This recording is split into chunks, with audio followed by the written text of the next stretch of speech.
Pero hindi namin pinakalimutan ang araw na ito. Araw at oras para sa iyong pangalan. Salamat, Panginoon. Kaya tunay ako, Panginoon, kinupok mo kami na iyong pagmamahal. Patuloy mo kami, Panginoon, pinagpapala sa espiritual naming buhay.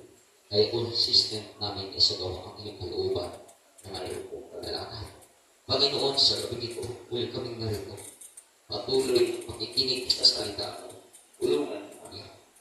Kaya gusto namin na makilala ka naming lubusan. Gusto namin, Panginoon, na maging matatag pa ang aming pananampalataya sa iyo. Gusto namin, Panginoon, na dagdagan mo pa ang aming pananampalataya. Na sa galing, Panginoon, hindi kami matagaya kapag kami nabubuhay sa mga ito. Dahil ang lungkot ito ay puno ng pandaraya, Panginoon. Ihaan mo na yung ginawa kami at talaban sa mga pandaraya sa pagkipalang sa mensahe na aming mapapakinggan ay kakawa ka na mga himala sa buhay ng bawat isa. Ngayon, maasa po, Panginoon, mangyari ito sapagkat ito po ang desire namin, Panginoon, sa aming paglilingkod sa iyo.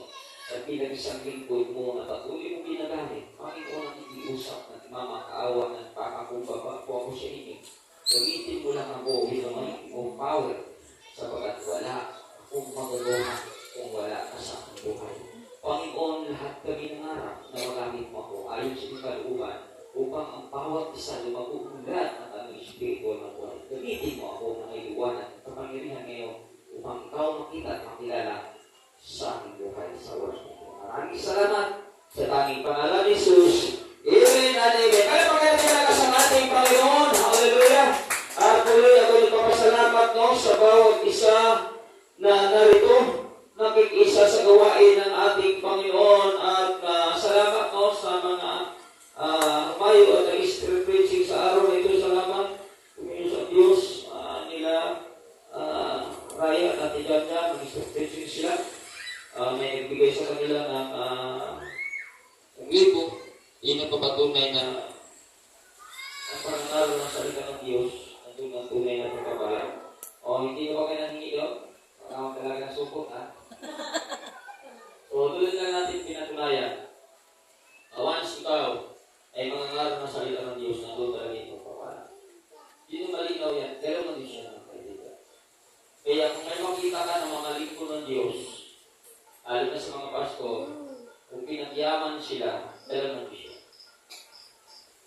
Hindi yan kalaw ng pastor, hindi yan kalaw ng tao, pero hindi. Kasi, nangaral ng salita ng Diyos na sana. Diba? May nagbigay na siyang lipo. Totoo po yun ang totoong pagpapala sa Biblia. Ilang beses natin na encounter yan. Kung nakaraan, sino bago yun si Iran, diba?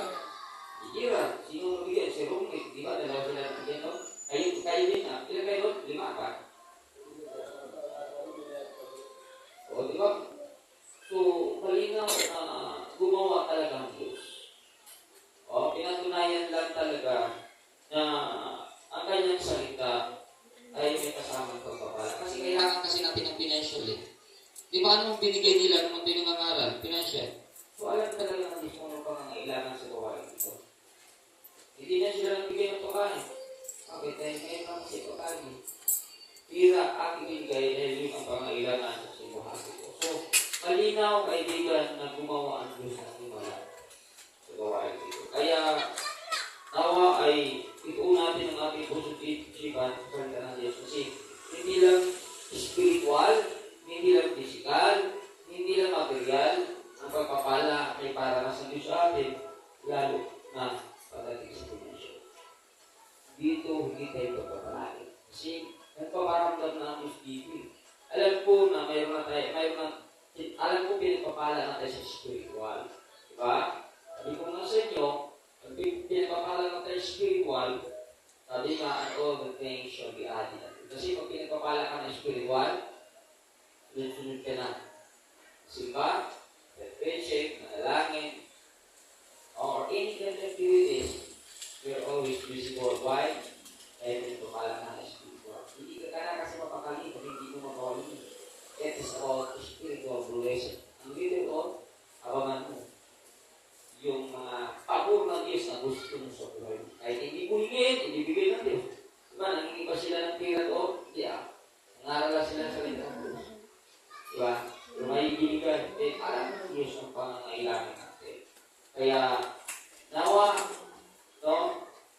dahil tayo na magalak ng Diyos sa ating ginagawa din. Pukian ng Diyos ang kagalakan din.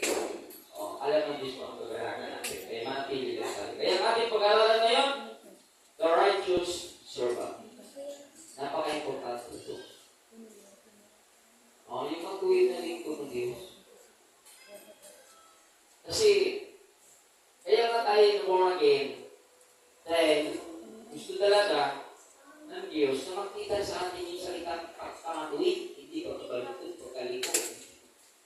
Diba? Hindi nga tuwid tayo eh. Kasi naman tayo eh. Kaya sabi din sa Kawikaan, chapter 10, 30, chapter 10, 20, 32. Tulang po, napaka-exil na po ito natin. Pag-aralan ngayon, apat na bagay lang po ito. Sabi nito, Kawikaan chapter 10, 28 hanggang 32, sabi dito, ang pag-asa ng matuwid ay may magandang kahihinatnan. Ngunit ang pag-asa ng masama, dulot ay kabiguan. 29, siya ay kanlungan ng mga taong matuwid, ngunit kaaway sila ng taong masama ang hilig. 13, ang matuwid ay mananatili sa kanyang dako, ngunit ang masama kung saan-saan na matuto.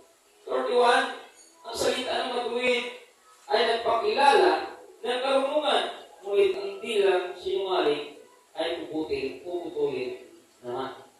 32, ang salita ng matuwid ay palaging angkop, ngunit ang salita ng masama ay puro panikihan. Grabe ito, opposite.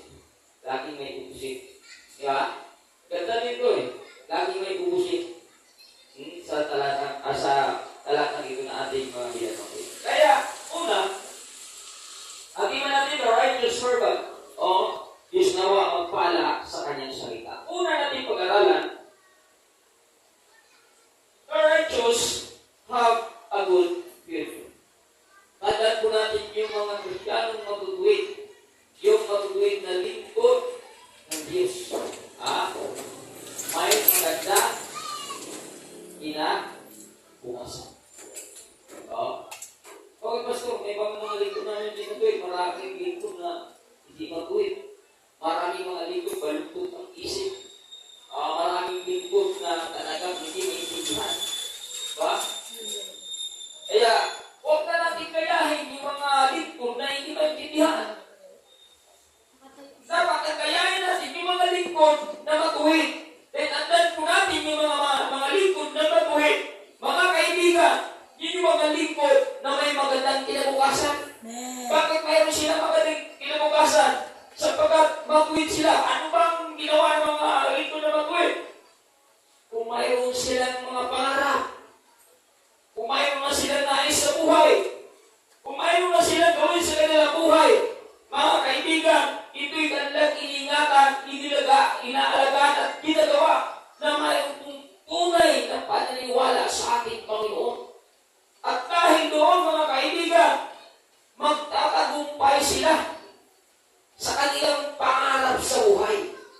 Makapamuhay sila na may kagalakan at kasaganaan sapagkat yun yung desire ng mga Kristiyano o mga lingkod na matutuwid.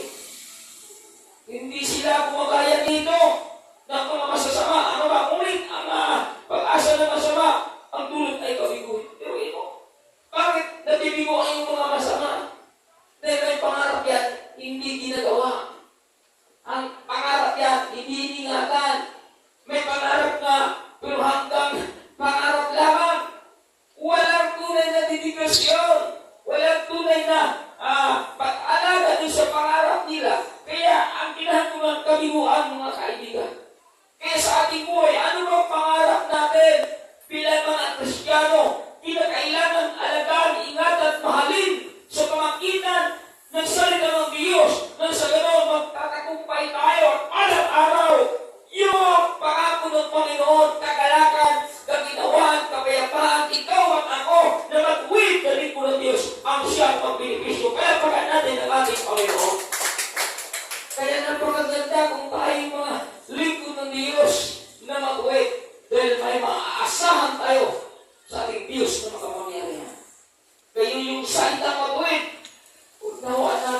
pagkain sa ating buhay.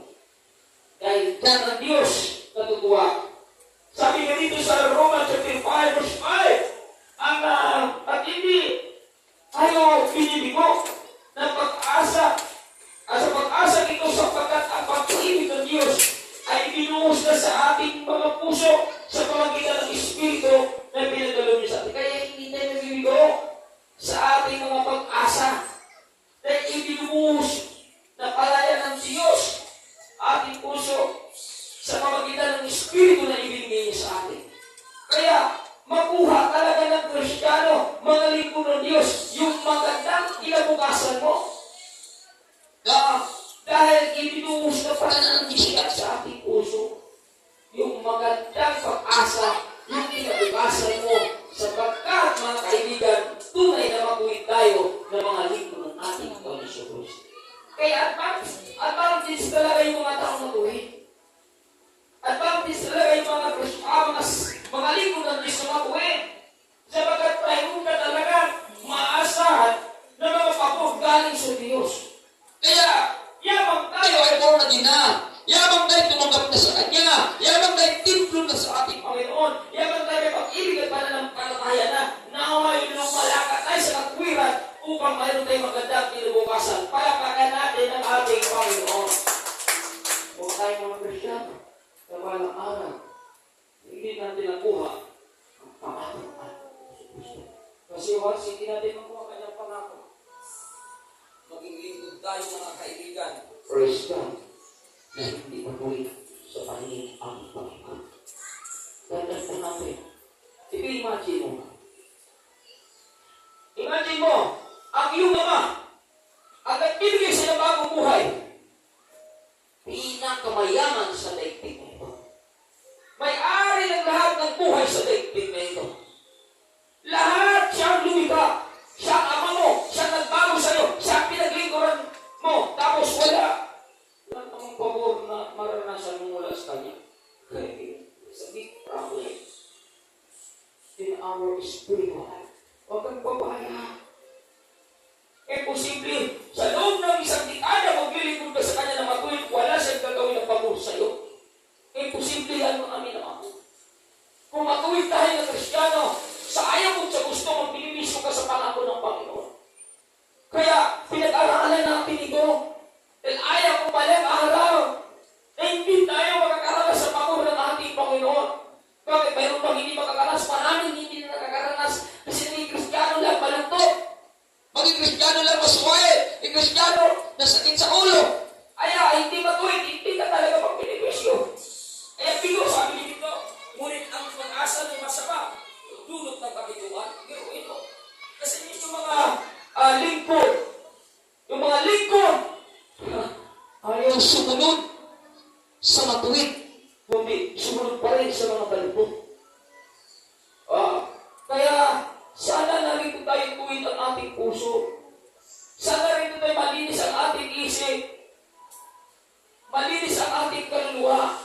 Nang sa ganon, nalulunod ng Diyos sa ating mga ginagawa sa oras na ito. Kasi sa ayaw mo sa gusto, ang nakakalam sa puso't isipan mo, hindi ako ang Diyos na pinaglilikuran mo.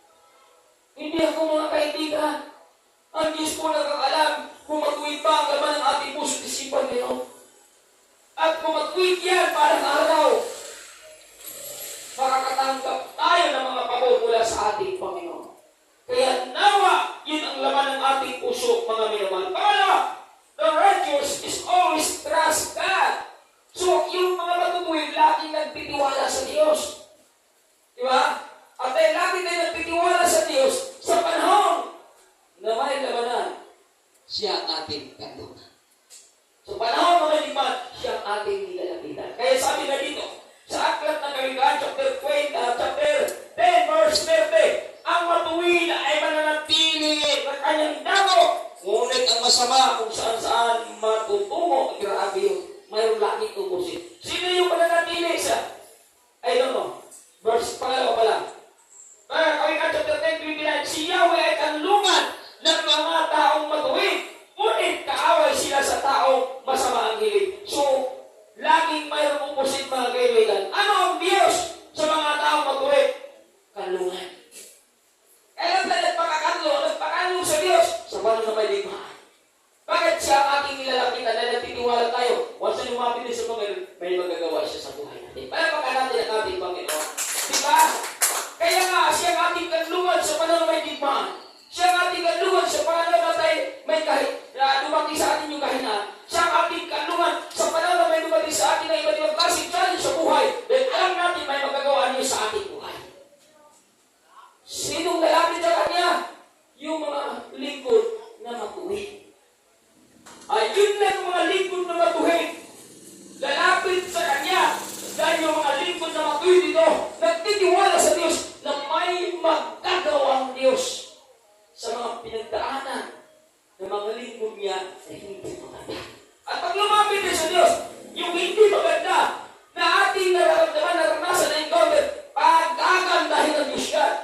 Diyos na may pinagdahanan na hindi maganda, lagi lumapit sa Diyos. Ikaw ang aking kanlungan. Diba? Siya ang aking kanlungan.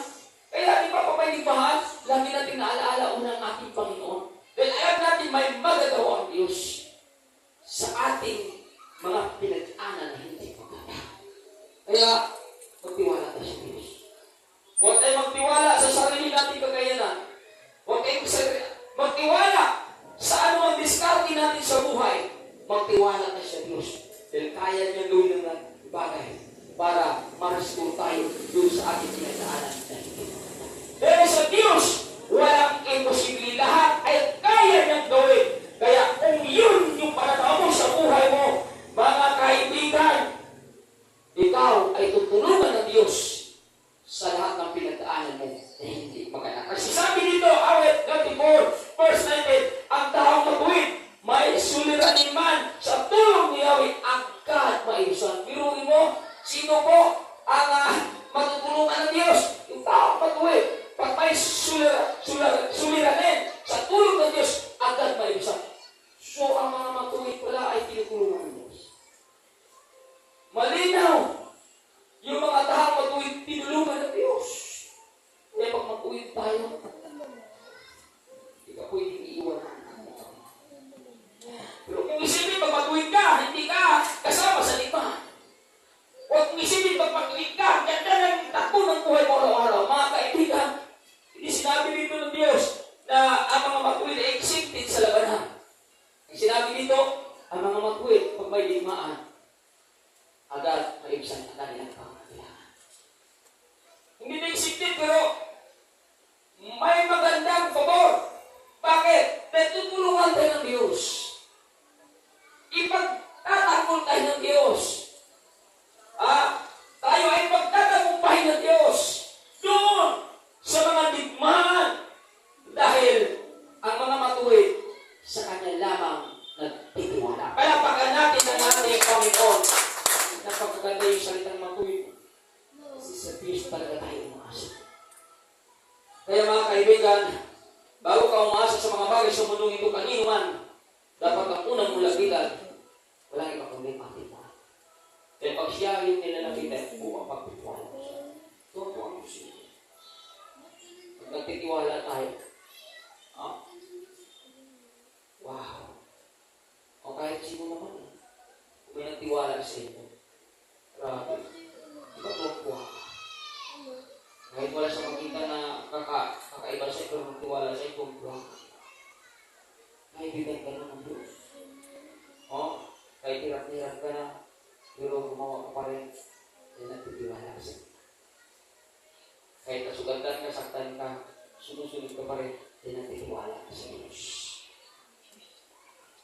Kaya napakaganda yung salitang tiwala. Uhain mo sa sarili mo. Kung sa ganun, makilala ka, matuwid ka, dahil kung makalitan sa Diyos. Sino na makagawa niya? Grabe yung mga Kristyano ngayon, pag may sugat na, pag may problema na, yung pagkamatuwid, patay na sa yun nakakalungkot sa ilang Kristyano. Yun nakakalungkot sa mga born again, ni ilang born again. Yun nakakalungkot dahil sila yung napitiwala lamang sa sarili nila kakayanan. Nagkita, sila lumalakad lamang sa mga nakikita sa mundong ito. Kaya panahon na may patay na sila doon. Magdadahilan. Dahil hindi nila alam na yan ay pinahintulutan ng Diyos para makita kung gaano ka katuwid pagdating sa kanyang salita na itutulong siya. Kaya mga minamahal, dapat hindi tayo mauga.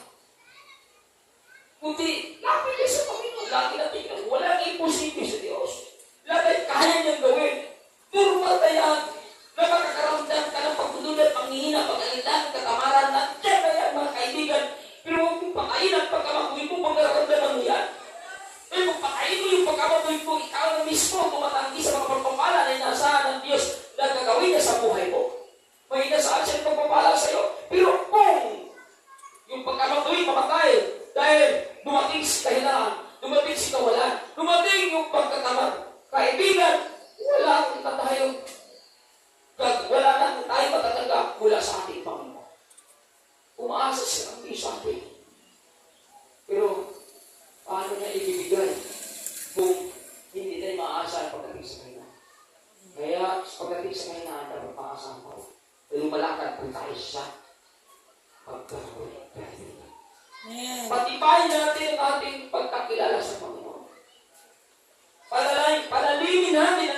pansin sa kanya.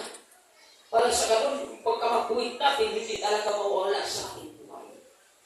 Kasi walang ibang pinagkatiwalaan ng Diyos sa atin kundi tayo mismo sa sarili natin. Sino ba pagkatiwala natin sa buhay mo? Ikaw mismo. Kaya laging tinuturuan tayo ng Diyos. Kung pag sa ganun, hindi ka mauga. Pagdating sa may limahan. At alam kung hindi tayo mauga, mag-quit tayo ng mga lito ng ating Kristo. Palapakan natin ang ating Panginoon. Hallelujah!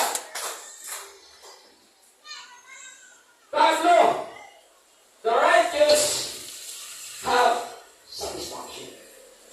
Alam mo yung mga matutuwid pala, mayroon yan silang kasiyahan sa buhay. Marunong yan sila makuntinto. O, kahit anong mga pinagdalan, anong man ang isipin kalagayan nila, mayroon sila ng kadalasan. O, yun yung mga matuwid. Pero yung hindi matuwid, naku mga kaibigan, hindi man natin yan. Parang timaklong yan. Kaya sabi ko dito, sa aklat ng Wika, chapter 10, verse 30, ang matuwid ay manatili sa kanyang dako. Ngunit ang masama kung saan-saan matutungo. Pero ito, sinulay na nanatili dito. Yung matuwid. Marunong siyang makuntinto. Kaya nga sabi nga ni Pastor Ryan Kinsey na whatever we have, we must satisfy. So kung ano mayroon tayo, kaya dapat marunong tayo na makuntinto. Marunong tayo masiyahan kung ano mayroon tayo. Kung saan tayo dinala ng Diyos, ay dyan na tayo. Magpasalamat na lang tayo sa ating Panginoon. Ngayon, dinala mo ako sa gawain ito. Dito mo ako binigyan mo ako binigyan ng ilaw, binigyan ng kapangyarihan. Kung mayroon mga pinagdaanan, hindi ka na. Kasi mag-quit ka eh. Hindi kayo, kung may pinagdaanan na sa iglesia na inaniban mo, dilipat ka naman sa iba. Kung may problema na, iiwas ka na. Ay, ikaw ang tuloy doon. Hindi ka marunong ma-satisfy. Hindi na lang ka na dyan ang Diyos eh. Ilipat ka pa ba? Hindi ka na dapat. Sa hirap at ginawa, sa lugar na kung saan dinala ka ng Panginoon, manatinig ka doon. Bakit? Dahil matuwid ka na lingkod ng ating Panginoon. Pero kung hindi ka matuwid, kung may problema ito, lipat yan. Kaibigan, ang Diyos ang nagtuwid sa atin, hindi tayo. Kung ikaw mismo nagtuwid sa sarili mo, pwede mong gawin yan. Na pag hindi ka na-satisfy dun sa dako na dinala ka ng Panginoon, lilipat ka sa iba. Kung may ibang pinagdaanan na hindi maganda, at nakita mo maganda sa kabila, lilipat ka dun sa kabila. Bakit ba kaibigan dahil masama ang lingkod ng aming mahal? Pero kung mabuti kang lingkod, mag-lead kang lingkod, ano mang pinagdaanan yan sa simbahan na dinala ka ng ating Panginoon, marunong kami makiisa, marunong ka makisama, marunong ka tumulong, at marunong ka masiyahan kung ano man ang problema na kinakarap doon sa iyong pinaniban. Bakit? Matuwid ka sa likod ng ating Kristo. Palapakan natin ang ating Panginoon. Kung nakakalungkot yung hindi matuwid eh. Ano ba nangyayari sa mga taong kinatuwid? Ito po ang kanilang ipinapakita. Ngunit ang masama kung saan-saan magtungo. Pero ano? Hindi marunong ng kontinto kung saan siya dinala ng ating Kristo. Masama kasi. Kaya naghanap ng iba. At kung saan magbibigay sa kanya ng kapuspusan ay hindi niya alam. Nagyan siya pagpapalayan ng lubusan ng ating Panginoon. Maraming lingkod na gano'n eh. Na kung mayroon na pinagdaanan sa litong samahan na ito na hindi maganda, nawala na. Lumipat ng iba. Bakit? Hindi talaga totoo matuloy ang kanyang puso pagdating sa paglilingkod sa ating Panginoon. Imbis na mag-isa, dumamay, imbis tumulong, imbis na magkakaroon siya ng tibay katahag dahil may nagaganap na hindi maganda, pero yung masama, tumakas. Umiwas, lumayo, tumakbo. Hanap siya ng kung saan makakatulong sa kanya. Dahil sa pinagdaanan niya ay may problema. Hindi siya matulungan. Ang kaibigan, kung gano'n yung ating motibo sa paglilingkod sa Diyos, isang tao, isang Kristyano tayo masama. Kaya pag gano'n ang ating ipapakita, ano pa ba ang magagawa ng Diyos sa buhay ng isang Kristyano? Kasi wala tayong integrity. Wala tayong dignity.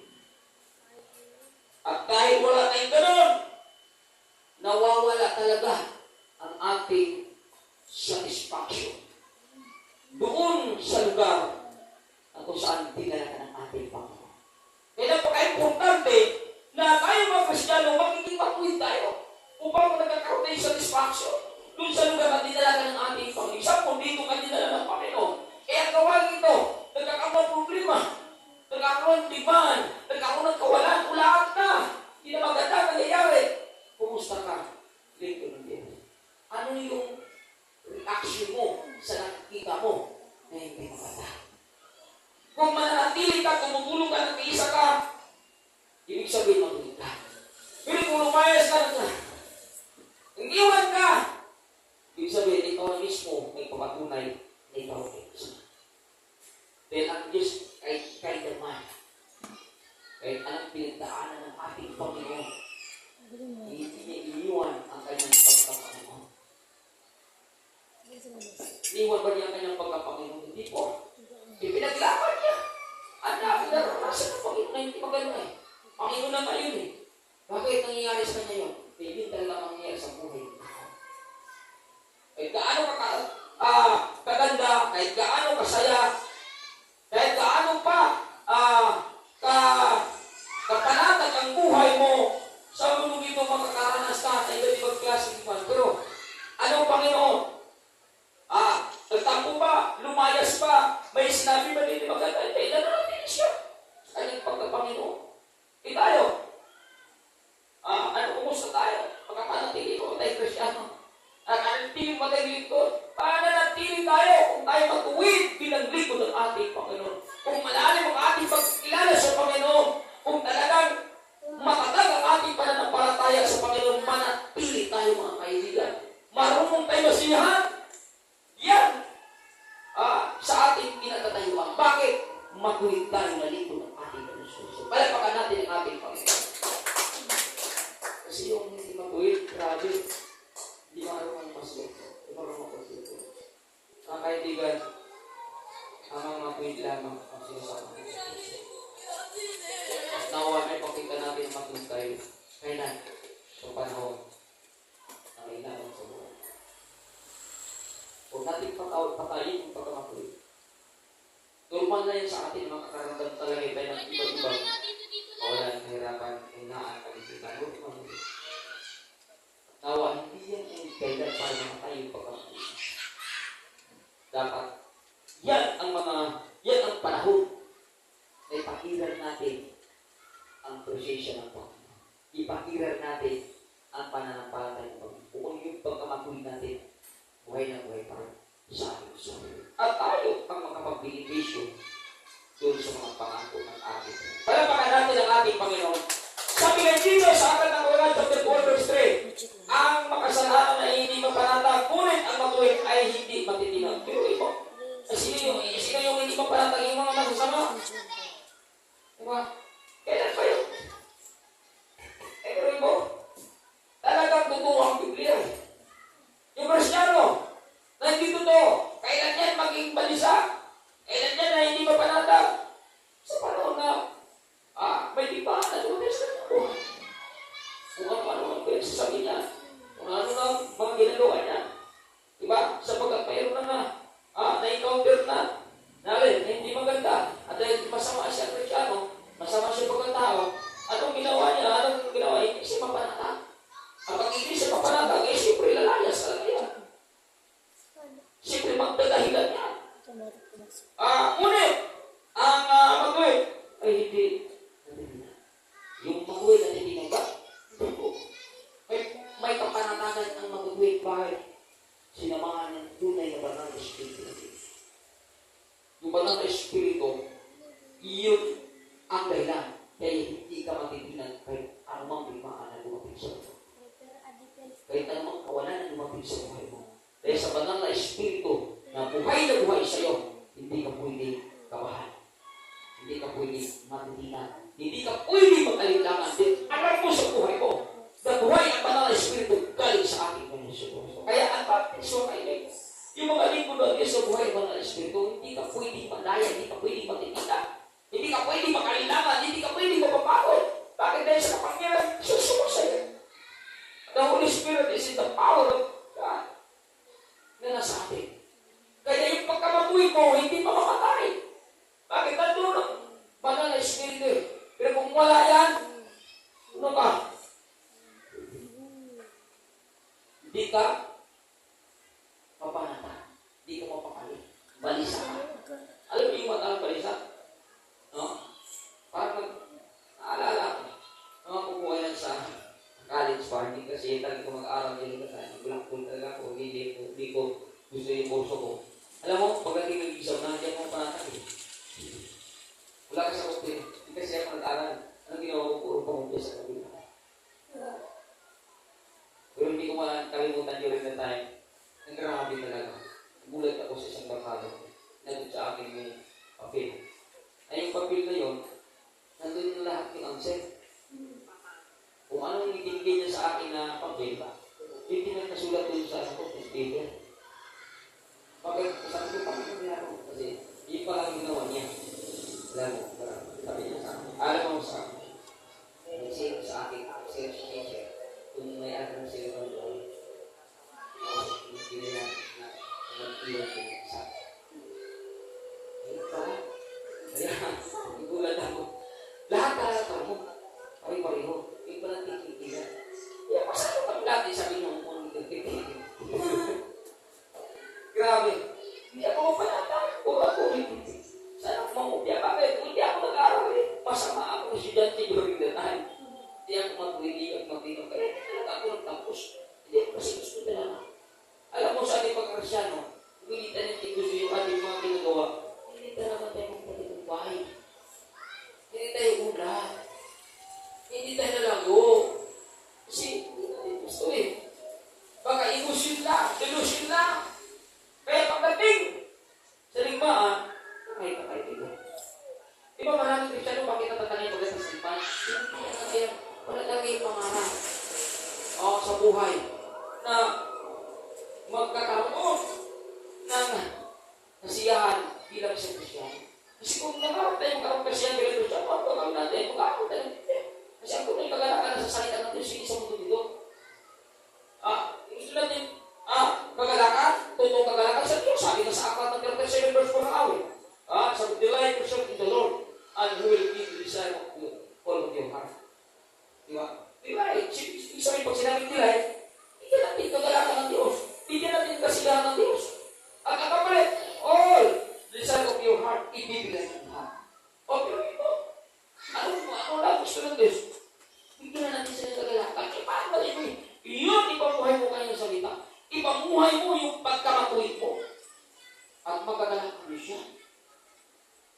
Para araw, magulat ka. Lahat ng pangarap mo ay makakata. Ganito sa awit 37 verse 4. Sino na kamulat ko? Sabi nga sa Tagalog, ang sa Diyos mo hanapin ang kaligayahan at ang lahat ng iyong pangarap ay iyong kapatid. English, delight yourself in the Lord and He will give all the desire of your heart. Diba? Bigyan natin ng kagalakan ang ating Panginoon sa pamagitan ng pag-aral ng kanyang salita. Kasi pag nag-aral ka ng salita, kung mayroon magkaguluhan, nanatili ka. Doon sa pagpupuri mo sa kanyang pangalan. May satisfaction ka. May kasiyahan ka na puri ng kanyang pangalan. Dahil nag-aaral tayo, tayo po, mga mag-uwi na lingkod ng ating Panginoon. Pero pag wala tayo gano'n, mga kaibigan, samahan ka lang dito, lipat ka na sa iba. Mabalantan ka lang dito, punta ka naman sa iba. Sugatan lang yung puso mo, patamaan lang yung tigo mo, At dahil hindi ka magpatuloy, lilipat ka naman sa iba. Sabi nga dito kung saan-saan magtungo yung mga masasamang reklamo. Okay mo? Itinatama ka na salita ng Diyos. Hindi naman sinasadya. Wala namang pastor na maggawa ng mensahe para sa iyo lamang. Ano ka espesyal? Pagkalahatan yan. Diba? Pag masakit ka sa salita ng Diyos, dahil gusto ng Diyos, itama ka, ituwid ka. Pag nagtatampo ka, ay, ka naman sa iba. Masamang Kristo. Masamang Kristo yan. Kung saan nagtungo. Diba? Hindi ka mapalakay, hindi ka mapalakay. Pero yung mga tao, totoo, matuwid, grabe, pagkasaktan, nagpupuli sa Panginoon. Lord, salamat, itinutuwid mo ako. Lord, salamat, itinatama mo ako. Lord, salamat, Panginoon, dahil gusto mo talaga naman. Tanggap ako ng pabor mo, dahil kayo pa lang, binalatan mo ako. Salamat, Lord! Magpasalamat ka, hindi kayo kontrahin mo pa. Kasi pag kinukontra natin ang salita natin, ibig sabihin, mas magaling pa tayo sa Diyos. At dahil mas magaling pa tayo sa Diyos, mawala ka talaga sa pagpilito mo. Lilipat ka ng iba. Paglipat mo sa ibang ganun din. Kahit ka saan ka nilipat, at dahil ang problema lang sa'yo, ang hindi, ang kaibigan, kabiguan sa'yo, pagpapagod. O hindi tayo. Dahil tayo ay matuwid. Ano siya? Kaya, may satisfaction sa ating pamumuhay sa mundo. Palapakan natin ang ating Panginoon. Hallelujah. Praise God. Hallelujah. Kaya dito, verse, Chapter, verse 3. Sabi dito, gamitin mo ang muna kasalanan ay speaker muna.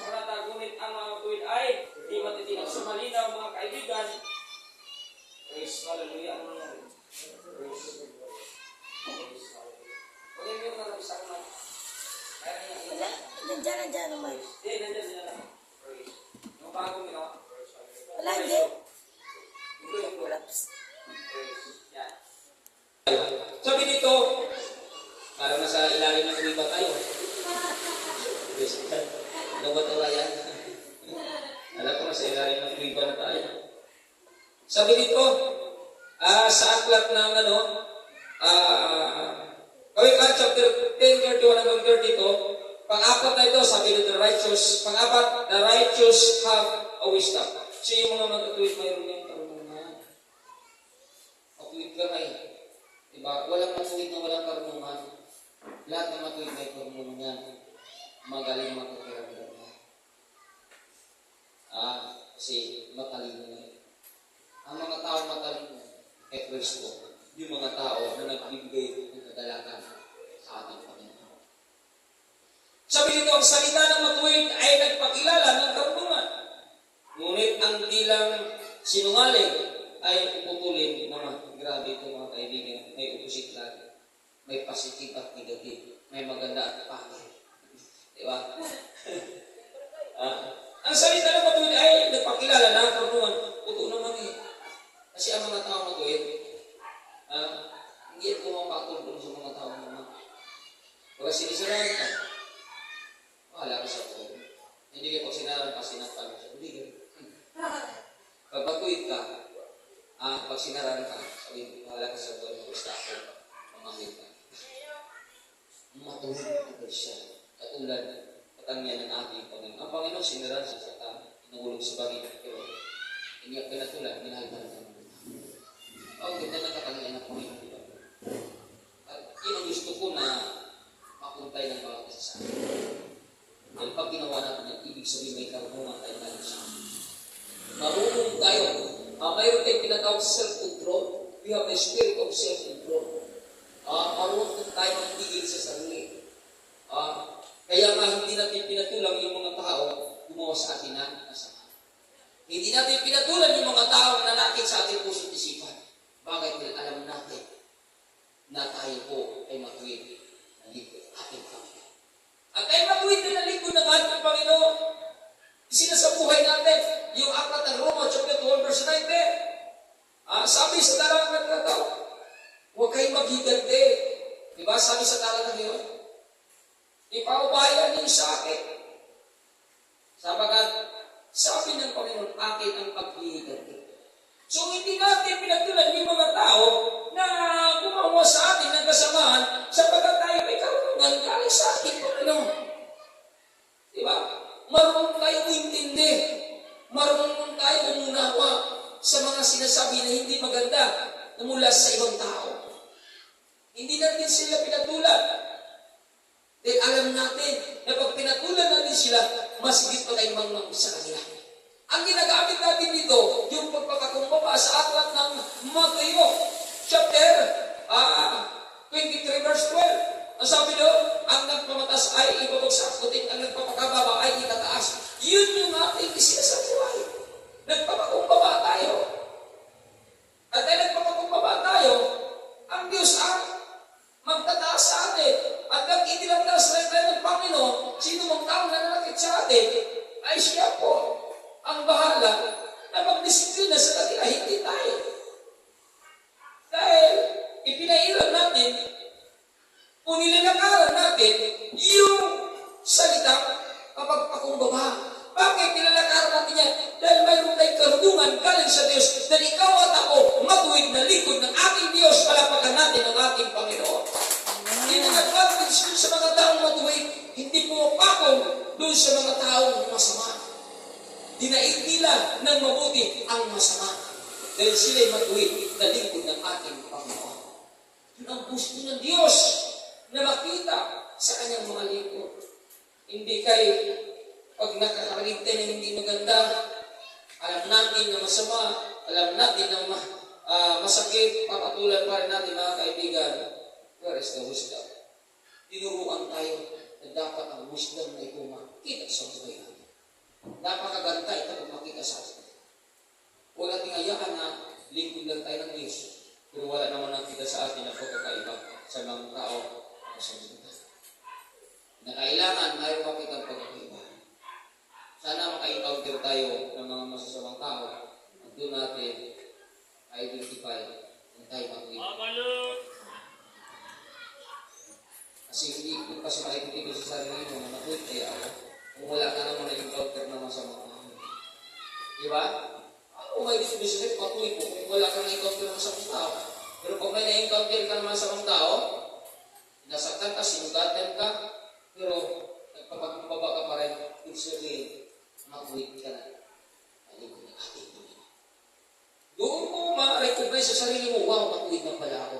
Dati-dati, pag minumura ako, siya pakabuti niya. Pero ngayon, kahit minumura ako, palakpak pa rin ang aking puso. Makulit na pala ako. Doon mo maititiba sa sarili mo na mayroon na talagang malaking pagbabago sa buhay mo. Kaya mangarap ka. Mayroon ka makakaaway ang pag-uwi. Para malaman ang mag-uwi. Pero actually, mga kaibigan, nangarap ka ng gano'n, sana makikautir mo sa kapatid. Hindi yan nangyayari sa iyo. Kailan mangyayari sa iyo panahon na wala kang mahal. Panahon na sagana ka, sa panahon na okay ka, sa panahon na yon, may biglang dumating sa iyo ng hindi na kumusta. Kasi alam ng Diyos yun. Kung kailan kanya susubukin. Alam ng Diyos yun. Kung kailan kanya pag-aalayan. Kaya sa mga panahon na inis ka, at iniinis ka pa ng kasama mo. Yan ang bantayan mo mga kaibigan. Ulat ka. Inis mo sa sarili. Tumating ka pa. Di ba? Kaya may mga panahon yan mga kaibigan na problema ko sa sarili ko. Dagdag ka pa. Kaya ano yung reply mo doon, Jaira? Di ba? Di ba doon mo malalaman kayo kung matuwid ka o hindi? Kasi kung matuwid ka, ikaw ko talaga. Hindi mo talaga pwedeng katulad sila. Di mayroon kang karunungan galing sa ating Panginoon, hindi galing sa mundo nito, mga kaibigan. At doon mo ma-identify sa sarili mo, wow, matuwid ko pala akong Kristyano dahil na-overcome ko ang challenge na ito na dumating sa bulan ko. Palakpakan natin ang ating Panginoon. Hallelujah! Kaya dito, sa panghuling talata, Kawika chapter 3 verse 18, mapalad na ang taong may taglay na karunungan para siyang punong kahoy ng mabunga kailanman. Dito mapalad ka. Taong may karunungan. Sabi dito, ay para siyang punong kahoy ng mabunga. Grabe. Mabunga kailanman. Grabe. Ito kagandahan sa mga taong may talino. Kasi kung mababasa natin sa aklat ng chapter 3 hanggang 19 ba yun, na ang taong may karunungan ay malinis yung karunungan, mahabagin, maibigin sa kapayapaan, hindi nagtumarit, hindi nagtatangin. Ano pa ba yun? Sino ba makadagdag? May isa pa. Basta, ito yung maganda lang. Alam mo, kung yan talaga ang may sa buhay mo, ay grabe mga kaibigan, liwanag ka sa mundo. Para kang punong kahoy na mabungkay. Pero mo ang ganda, impact ng tao, may wisdom ng kalusunod. Kaya pangarapin natin yun. Habang nangarap ka, ang dami kong mapagdaanan na mga iba't ibang ilahan. Kasi nangarap ka ng ganitong buhay. Nangarap ka ng ganitong karunungan. Gusto mo ipasa, marami kang mapagdaanan at sana ulit. Ito pala yung niling ko sa Diyos, kaya ang daming mga balakot na isip ko pagdating sa akin ng tao. Sinangarap ko, Lord, bigyan mo ako ng karunungan. O sige, bigyan ng karunungan. Itong challenge na bibigyan ko sa iyo. Maraming balakot na isip, darating sa iyo para siraan ng karunungan na ipinagpangarap ko. Sana ipairal pa rin natin yun, malinis na puso, mahabagin, baba, maibigin sa kapayapaan, hindi nagtatangi at hindi nagtatangi. Hindi dapat makita sa akin. Kasi mamilihan, kung ano yung pangarap ko, tanda natin, may mga challenge hindi na naging sabihin. Bawat pangarap ka ng mga challenge. Mangarap ka maging doktor, natatakot ang challenge. Mangarap ka maging engineer ka, natatakot ang challenge. Talaga mawasak ka. Bawat pangarap ay mga challenge. Kaya kung gusto natin ang mangarap na nagkaroon galing sa Diyos para makita lang ating pagkamatuwid ay mga challenge ay mga kaibigan. Kaya bawat bigkas ng panalangin mo na mangyayari na gusto mo mangyayari sa buhay ay mga challenge sa pagkaan.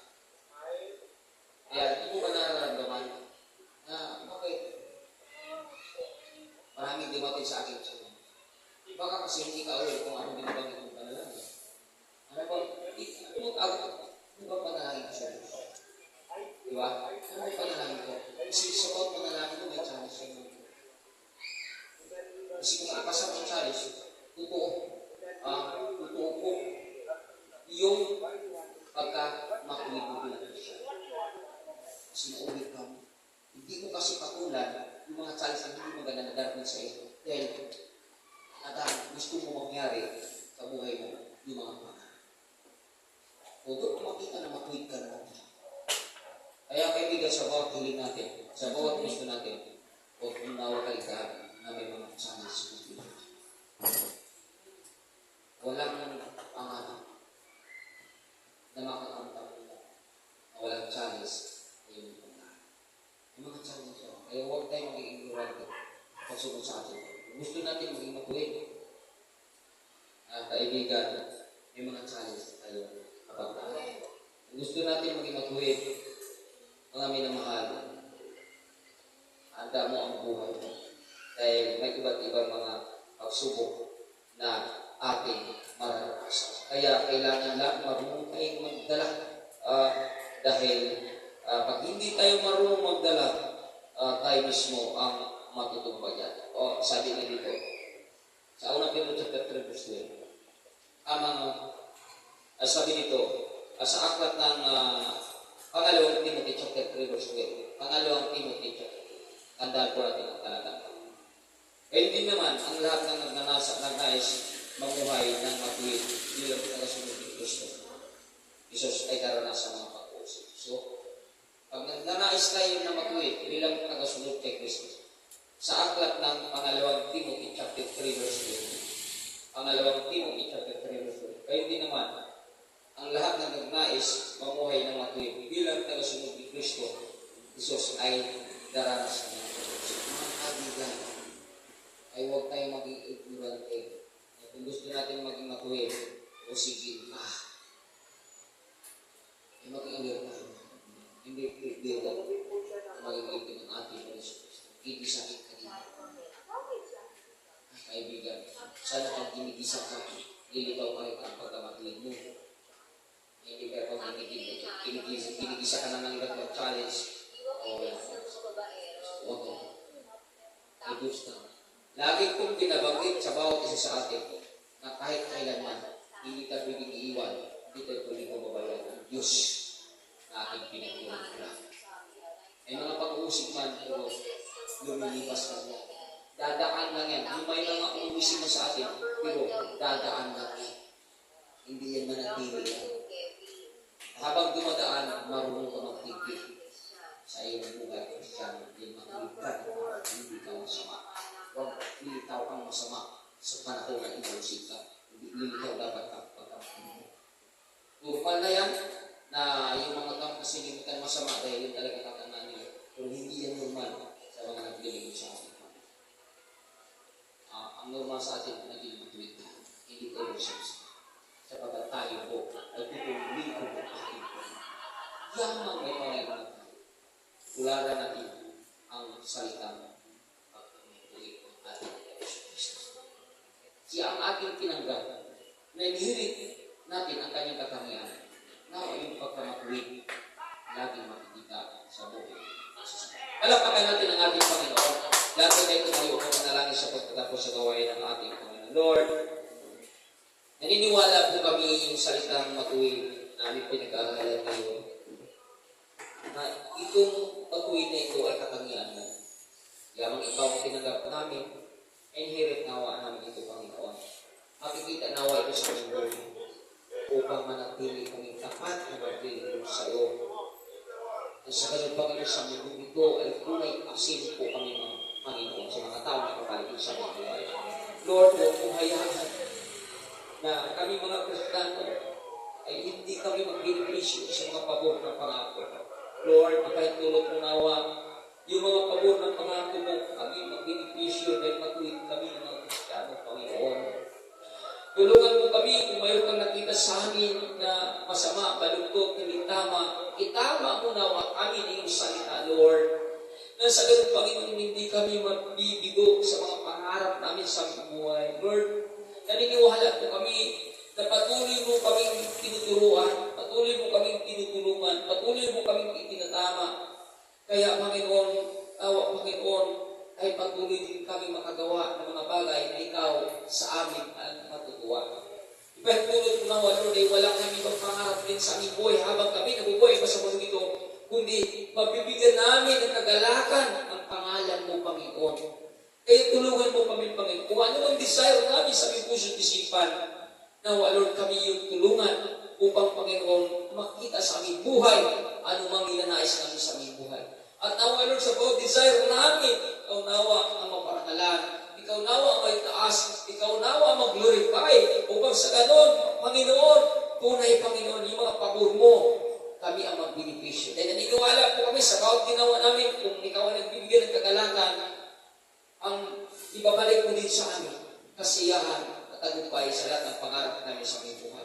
Kaya Lord, naniniwala po kung lahat na narito ay tunay makakaranas ng pabor galing sa iyo.